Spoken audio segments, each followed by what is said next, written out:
have a small building in South Vancouver where the property owner was having trouble with pigeons perching on the sprinkler pipe and small house sparrows pulling away the insulation on the underside of the slab.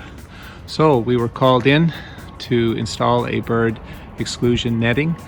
You can see the standoffs here and the cabling that was installed on day one. Second day we installed the netting, mounting it very neatly to the cable. Everything turned out very well. The property owner is happy and the birds don't have access to the underside of this slab. We also installed some zippers so that there's access to clean out piping as needed, and also cleaning out the dryer vents as needed. So again, we were happy how things turned out. If you need a hand with bird exclusion netting, please give us a call. Thanks again. Take care.